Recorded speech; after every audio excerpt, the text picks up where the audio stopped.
Very good. I too am delighted to be able to speak in this motion here this evening with the European Defence Agency. And our government are good at bringing these motions forward and having them passed by. And notwithstanding comments of previous deputies, I too have the utmost respect for our army and indeed our navy. And we need to support them, and we need to respect them, and we need to pay them. And we're not doing either.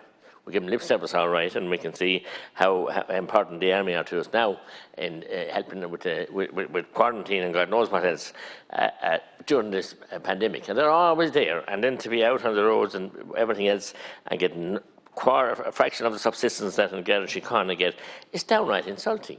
And the Commission is out there now looking at paying conditions, but they must be treated because we have a flight of personnel, very experienced personnel. And I suspect we might have much more of it when the airlines reopen, because some pilots may have gone on to different careers or whatever. And they are highly trained, highly skilled, and have spent decades of their life service, but they cannot simply afford to stay in situ.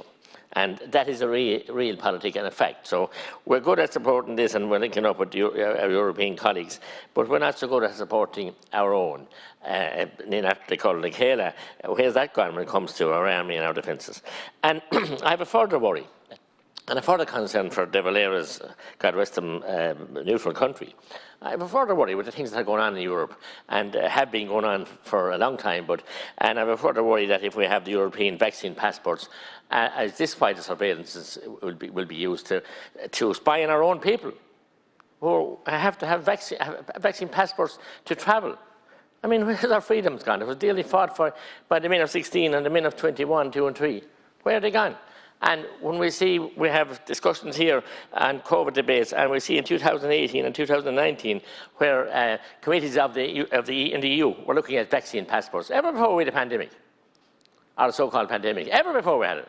We were discussing this, and the minutes of meetings are there, released on record that it is known that they were discussing these issues and how to roll it out. So I have a deep suspicion of the EU now, deep suspicion of them, and our participation as well in what's going on. Are we serving the people? I don't think so. We're serving greater masses and greater powers and greater countries. And we have Brexit and all its troubles, but is it any wonder we have it? Because they weren't putting up with that nonsense, and they were a proud nation themselves, so we had many difficulties with over the centuries. So, I mean, we have to re-examine totally. Just passing motions here like this, you're having the full understanding of what they are. We certainly don't have, and I know the Defence Committee looked at it and talked to it, but look, everything here is gone very strange lately, and to think that the Green Party are supporting this is amazing. I suppose this is a quid pro quo for the Fianna Fáil and Fine Gael being forced to support unpalatable measures in the climate action bill. So, I mean, if you get a dolly mixture or making a Christmas cake, this is a damn bad mixture, and I said it'll be a long time before the dough will rise up to suitable conditions for eating a nice cake. Not a very pretty cake, and I say make haste slowly here and have a greater understanding of what the real issues behind this are. Good.